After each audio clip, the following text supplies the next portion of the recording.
Hi, I'm Ken Wilson, sunglass designer.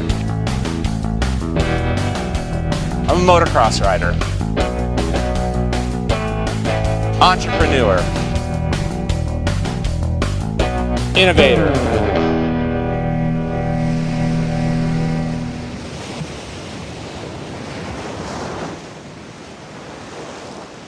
My passion is designing glasses and seeing people wear them.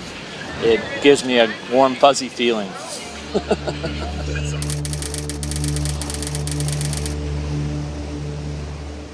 Sunglasses started here at this beach, Pacific Beach, 1987, roughly April. Got fired from my job and went to the beach that day. I worked at what I called my dream job. I was selling motocross riding gear, making like $6.35 an hour. I was 22 years old, and I was from Kentucky, and it was a bit of a culture shock for me to come from Kentucky to San Diego, but I picked up on it real quickly and figured out that I wanted to be an entrepreneur once I got fired. I started out riding motorcycles when I was a kid, 5 or 6 years old, and started racing motorcycles when I was probably 18 or 19, and I really loved motocross, and I thought that to be good at it and competitive that you had to live in California to race motorcycles. I met this guy named Bill here selling glasses one day, and I was with a friend of mine. I didn't even have a car, and I looked at these glasses. My friend Mike said, hey, you could probably peddle sunglasses, like this guy. So I got the crazy idea to write this guy a check for $75 that I didn't have any money in my account, and I bought like a couple dozen from him. And I went in, we drove back to El Cajon and went in this bicycle store and sold that guy those couple dozen glasses for like $280 I think is what we traded for. And he gave me a check. We ran to the bank, put that check in the bank so the $75 check wouldn't bounce. At that point, I was selling sunglasses to bicycle stores, motorcycle stores, and I was kind of getting bored with it because really didn't have a brand or anything. Just was calling my company Biff Malibu, West Coast Optics. They had a couple names I was running around with little business cards printed up. I called my friend up, George, and he said, what are you doing? I said, I live at the beach. I sell sunglasses. It's a great life in California. And he said, man, I want a piece of that. He says, I just inherited like $500,000 or something. And I was like, George, man, you got to invest some of that money. And he said, well, we'll talk about it. He said, I got to talk to you about this company thing you got going here, and I'll put in some money. I'll be a partner with you. I'm sold on that. So you got some money. He says, my favorite football team's the Florida Gators, right? I said, yeah, I knew that. He said, well, if I'm going to invest, we're going to have to call it Gatorz. I was like, oh, dude, I don't really like that name, but okay, well, it's your money, your way. That's fine. But I said, I'm going to put my own little flavor to it. We're going to put a Z on the end. He got bored with it pretty fast. He came out in July of '88, and he moved to Hawaii by November. So I was left kind of high and dry with the company and didn't know what to do with it. And so I went to college. I went to Grossmont College here in San Diego. I took a class on entrepreneurship, on how to start a business and write a business plan, and I did. And I called it Gatorz. And the teacher gave me a C+. I ran an ad in the paper in the Union Tribune, not knowing that you weren't allowed to, and I put entrepreneur needs $30,000 to mass produce sunglasses, orders waiting. Please call Ken. And the phone rang off the hook the next day. I came back to class and told my professor that I had found an investor, and he said, well, wait a minute, how'd you go about it? And I told him I ran an ad, and he said, oh, you can't do that, that's illegal. So he got me an attorney, and the attorney talked to the state and said, hey, look, college kid didn't know what he was doing, you got to surrender your offer and start over. So we did, and we did everything the right way, and that's how Gatorz got off the ground. And I think we started with about $50,000 at that point, but the original Gatorz started on $75 right here, or the original part of the company. We started in a little place out in Santee on Prospect, and then we later on moved to another building, much bigger building, like 10 or 20,000 square feet. We probably had 30 to maybe 40 employees at that time, And of course, we were having typical problems, not all typical, but we were being sued by Oakley, and it was a up and down thing. And we actually went through a bankruptcy. We went through it all. But somehow Gatorz has survived, and it's still here today.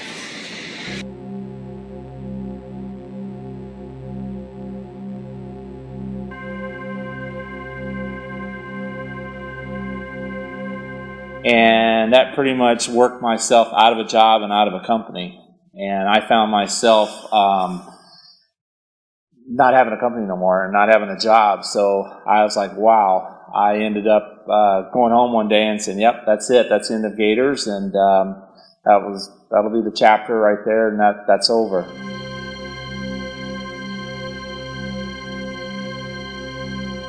So I got creative, and I said, well, what could I do next? So I started a billboard business called San Diego Billboards, and I tried that for a little while. Drove around town with Hooters banners on the side of a truck in downtown San Diego. That was fun. And then I got into the mortgage business, and started doing mortgage, and also started flipping houses. I was buying and selling houses, and of course I didn't have a lot of money, and I was living on my boat at the time. Someone said to me, hey, that's not really your passion, you're more of a sunglass guy than a loan guy or a real estate guy. I don't really see you fitting in. And I was wondering about that, so I said maybe I should start another sunglass business. So I called Sammy Hagar up and I said, hey, what if I came up with another idea for some glasses? And he said, sure, show me what you got.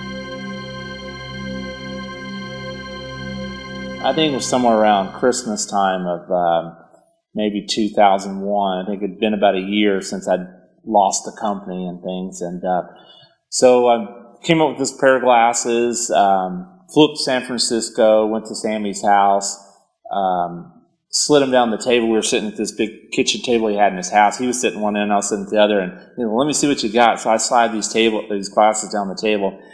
He jumps up, runs over to the mirror, looks at it, comes back and sits down and slides them back over to him, and he says, I don't know if they'll ever be in style, but he goes, you know what? I don't think they'll ever go out of style. He said, let's do this. And I was like, wow, okay. So he bought like 1,000 pairs of glasses, and that basically financed the liquid business right off the start. And that's how we kind of kick-started the company in the beginning. People were saying, what's next? Where do you go from here? And I said, well, I've had this name Liquid in the back of my mind for a long time. So we started peddling the sunglasses at motorcycle shows, kind of like we'd done Gatorz in the past. And I met this guy that said, hey, I can do these platings on your frames. And I said, that's interesting. What could you do? And he did some samples, and it was like a black nickel plating. And he said, who sells these? And I said, well, not too many people. And he said, well, I'd like to sell them. So this guy took the glasses, and he said, how do you recommend I sell them? I said, I don't know, maybe go to Sturgis, go to Daytona, go to these rallies where they have all these motorcycles and people buy them. He said, okay, I'll try that. So he bought, fortunately, like $30,000 worth to start. So it was a big order in the beginning. And I was kind of puzzled by it, but he started doing really good. And I was like, maybe there's a lot more potential here. So that went on, and I was still doing the real estate, kind of in between, sunglasses and not. And then someone kept saying to me, hey, I think you ought to get involved in the glasses more than the real estate. So I think it was about 2006 I really jumped in with both feet and started doing the motorcycle rallies, going to all the shows.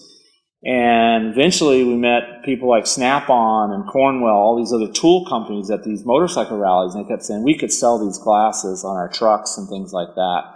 So sure enough, that kind of helped it grow a little bit. We were still selling sunglasses to Sammy Hagar, and we started doing promotions with Alice Cooper and lots of other celebrities. And sure enough, sales grew. We started out with no employees to 1, and then it grew to 2, 3, 4, 5. And then before you know it, we got a really big order one day. I want to say somewhere around 2013, where I think Snap-on had ordered 20 or 30,000 pairs at one time. And we didn't know what to do. We only had about 5 employees, and we didn't have any money. We're like, how do you produce, sunglasses, that many pairs in a short period of time? Of course, they wanted them the next day. And but we figured it out. And we grew to like 30 employees, literally overnight. And that kept going on. And we started selling to more tool trucks, and later on selling to more like people involved in the military. And the businesses grew, just kept going on and on and on. Still going strong today. Probably somewhere in the neighborhood, maybe 40 employees. I'm not sure, somewhere around there. We're doing glasses for other companies. We don't just do for liquid. We also brought Gatorz back, bringing it back into liquid. Now we manufacture the Gatorz and manufacture liquids. And we also edge lenses for other brands. And so we're doing edging. And we also put some glasses into the bigger box retail stores that we're selling to, not under the liquid name or the Gatorz name, but under other names. And we're in a not much nicer building than a garage that we used to have to shine the headlights in to get electricity and things like that. So, what would you tell any upstart entrepreneur? That you got to be passionate. If you're going to do anything, you got to be passionate about it. Just to kick along like I was doing the mortgage and the real estate and just doing it because I thought I was going to make some money.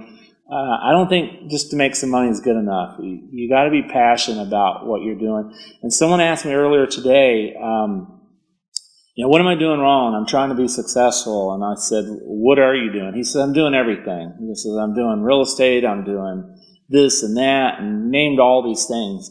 And he says, when you were, or if you ever considered yourself being successful, was it at everything or was it at one thing? And I said, I don't think I can multitask. I think it has to be one thing. And I said, maybe you need to zero in on find out what you're passionate about.